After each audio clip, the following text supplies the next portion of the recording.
आज काय स्पेशल. आज काय स्पेशल. आज काय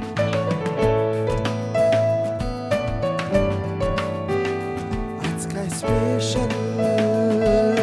आज काय स्पेशल.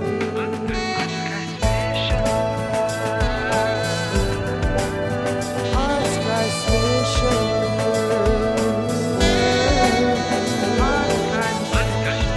आज काय स्पेशल.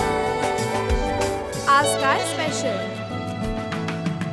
हाय, आज काय स्पेशलच्या आजच्या भागात सगळ्यांचं मनापासून स्वागत.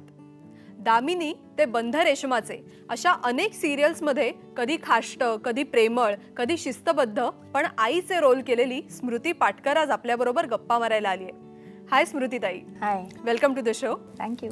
इतक्या सगळ्या सिरियल्समध्ये तू आईची वेगवेगळी कॅरेक्टर्स प्ले केलेली आहेस, म्हणजे डेफिनेटली प्रत्येक सेटवरती तुझा किचनमधला एखादा तरी सीन लागलाच असेल. पण ॲक्च्युअल लाईफमध्ये किचनमध्ये तू काय करतेस? किचनमध्ये मी लग्न होईपर्यंत मला काही येत नव्हतं.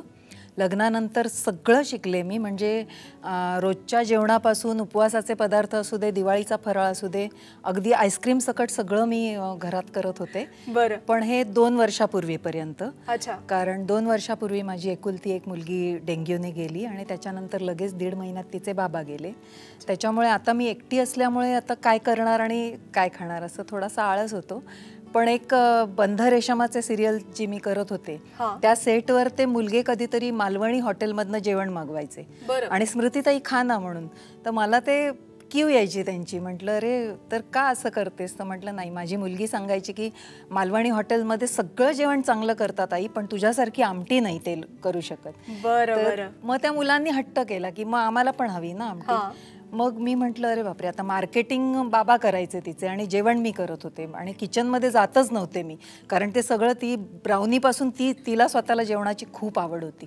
ते green chicken, white chicken, chilli chicken, नंतर पनीर भुर्जी वगैरे असं भरपूर पदार्थ ती करायची. त्याच्यामुळे ते किचनमध्ये जायलाच मला, पण ह्या मुलांसाठी मी धीर केला.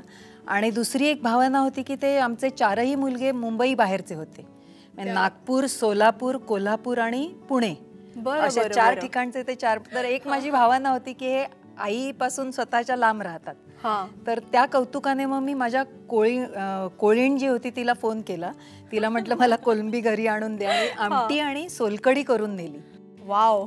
ते 4ही मुलगे इतके खुश झाले. आणि त्याच्यानंतर मग कुठे कधी कोलंबीचा राईस, कधी चिकन बिर्याणी, सुकं चिकन, सुकं मटण, असं. तोपर्यंत मी सेटवर कधी काही असं गोडाचं काही केलं तर न्यायचे, पण बंध रेशमाचे सेटवर जसं मी जेवणातले प्रकार नेले तसे कुठे नव्हते नेले. म्हणजे बंध रेशमाचे या सेटवरती खरंच तुझे बंध जुळून आलेत का? खूप खूप खरंच सगळ्याच कॅरेक्टर. आणि त्याच्यानंतर मी किचनमध्ये जायला लागले, नाही तर तोपर्यंत मला धीर व्हायचा नाही. प्राचू खूप आठवण यायची तिची प्रत्येक बाबतीत. म्हणून बरोबर. मला सांग, तुला काय खायला आवडतं? पण चांगला प्रश्न आहे, कारण मला कारल्याची भाजी, शेपूची भाजी, दुधी भोपळ्याची भाजी पासून प्लीज चिकन, मटण, मासे इथपर्यंत सगळं आवडतं.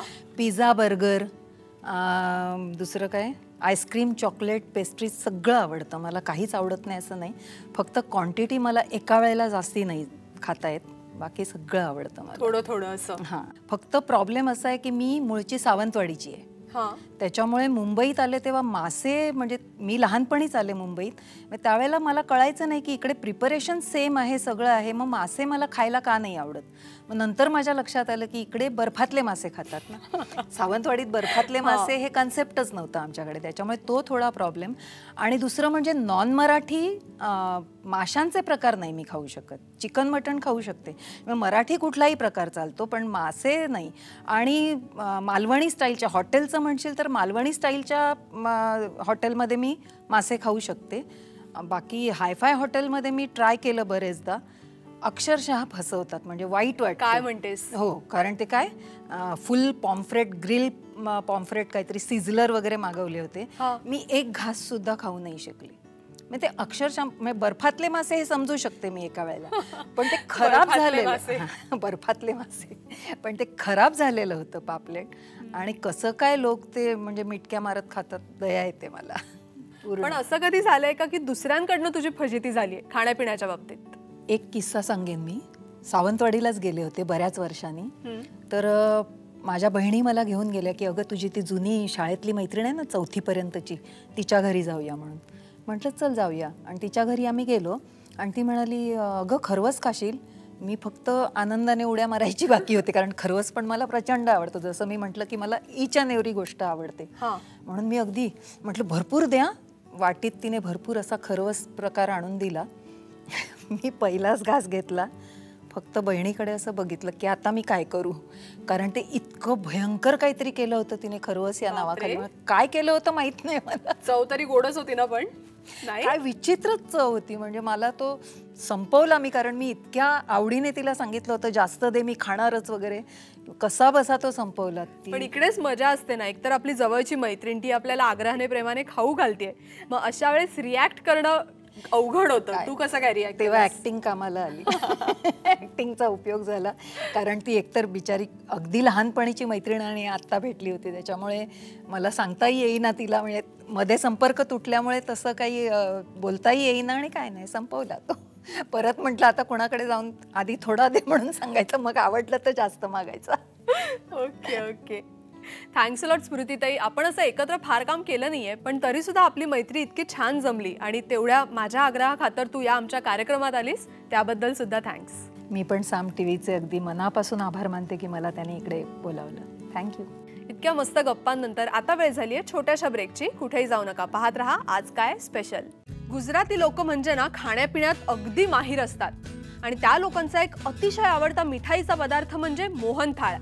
हा पदार्थ आपल्याला अगदी सोप्या पद्धतीने घरच्या घरी करता येतो, पण तो कशा प्रकारे ते दाखवते प्रियांका.